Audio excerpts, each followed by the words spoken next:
Welcome back, guys. And today we are going to be doing a who had a, but this one is who had the more inspirational story, or who was more of an inspiration. And today's on is going to be between Ippo Makunoichi and Naruto Uzumaki. Now, a lot of people, obviously, we obviously know who is the more iconic character, which is obviously Naruto, because Naruto is obviously one of the big three. But like Hajime no Ippo is also an old gen anime which just blew, like really just paved the way for other sports anime today, like Blue Lock and the rest. So first of all, let's start with Ippo. No, let's start with Naruto. Naruto, first of all, obviously we all know Naruto's story. If you haven't watched Naruto, then I don't know why you're a weeb. Obviously, like you should have watched the big three if you are a weeb, and if you are a weeb and you haven't watched the big three, then I don't know, man. But Naruto basically was this um castaway, this like outcast in the Hidden Leaf village. Obviously, he had nine tails inside him, so obviously a lot of people looked at him like a demon, like a monster. So for a lot of like for his childhood days, early childhood days, it was really tough being Naruto. Like it was really like so hectic being him, and he didn't have parents. He was on his own. Bro really suffered. Naruto really suffered. Like his backstory, yeah, I think it's kind of underrated because like bro really suffered. Like he really went from nothing to like the most recognized or acknowledged people in the Hidden Leaf. So it's crazy. Like bro really had this. Bro was really like if Naruto wasn't Naruto, he would have really been like an outcast and somebody who was destined to be a loser or destined to be a failure. Obviously, he wasn't, but like it was crazy from what he had to go through during the early stages, not only from the people around him, but also like from his peers as well.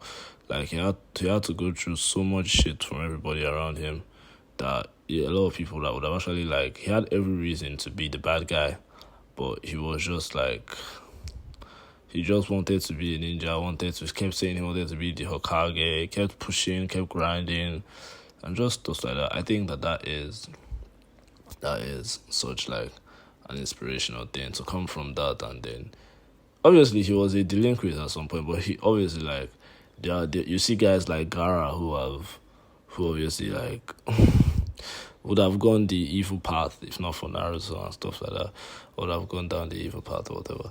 So yeah, Naruto was already like somehow labeled as a failure, and then obviously his whole stuff started during the tuning exams. That was when he started coming up. That was when he started doing different stuff. So at the end of the day, Naruto did get acknowledged. Naruto did save the Hidden Leaf.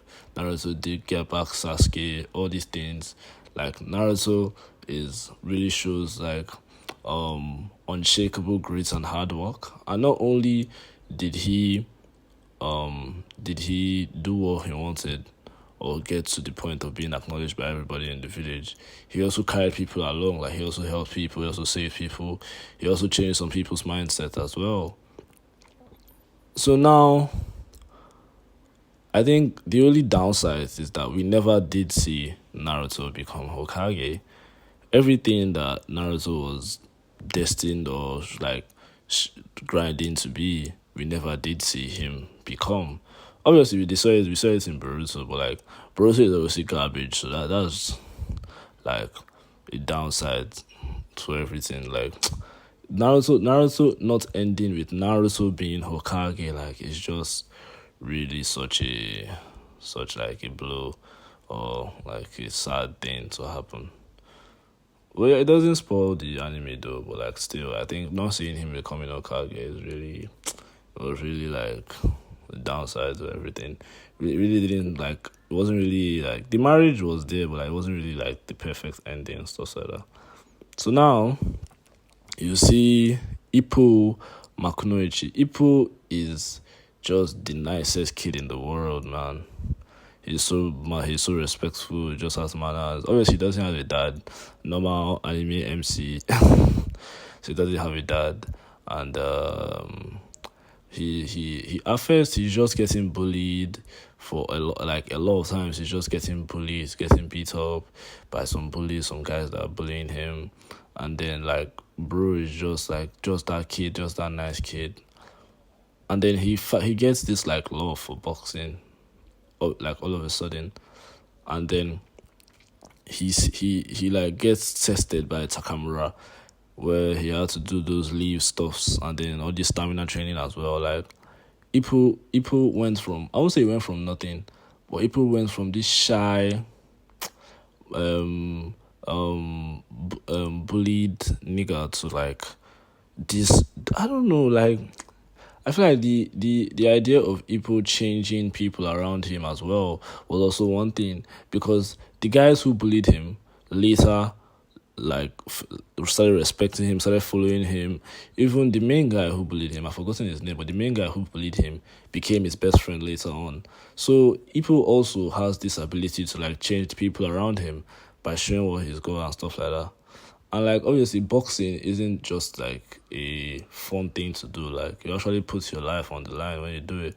And we see Ippo climbing from this fence to that fence, from here to there, from there to there. Like Ippo really worked hard for what he had to do. You see Ippo chasing his goals. And at first he just wants to box. I think at first he doesn't really have any goals. Then obviously the whole Miyata thing, obviously the whole Mashipa, he starts fighting people that are extremely strong and people who push him to the limit and stuff like that. And you just see him achieve so much. In the sense that Ippo isn't the strongest guy normally. Ippo doesn't have any genes. Ippo doesn't have any things that can push him to the top. Ippo is just working hard, grinding, and just doing what he can to like succeed in what he loves and the passion he has for this particular thing. So Ippo obviously is just a top tier main character and a top tier character as well in terms of being an inspiration. So who was more of an inspiration? Now that is the question. So obviously, for the fact that we didn't see Naruto become Hokage is one thing, and we did see Ippo win a belt. Like it wasn't the Adrian Date or Date Adrian's belt, but we did see Ippo win a belt. So even I guess we also didn't see him like conquer the world like Takamura-san. So I guess in terms of not seeing Naruto become Okage and Ippo not conquering the world, I think because I don't read I'm an anime only, so I don't know what's going on in the manga. But like I think they are both on equal terms of not seeing like them achieve their final like their main goals. So, but Ippo is just like an average looking guy who doesn't even look like a boxer on a normal day. Ippo isn't like the most attractive guy or the first guy you see and think like this guy is really going like a boxer or like this guy really has the drive to be all this kind of stuff. Like Ippo doesn't look like he has that kind of boxer style or he has that dog in him per se. I don't know how I say it like that, cha. But the thing about it is that Ippo really doesn't have any genes. Ippo doesn't have any nine tails like Naruto. Ippo is just a normal guy who just achieves so much through hard work and everything. So like Naruto, because of like obviously his nine tails, he had like Minato's blood in him, blah blah. I feel like Ippo is just more inspirational to people because it's like Ippo is like you could really just see Ippo like as an average guy I can really like be inspired by Ippo because I know this nigga doesn't have any powers and stuff like that. So yeah, for today, Ippo Makunochi will beat Naruto in terms of who was more inspirational. So yeah, please subscribe. Catch you guys later. If you guys have any contradicting points as well, you can say it in the comments. Yep, it's your boys being your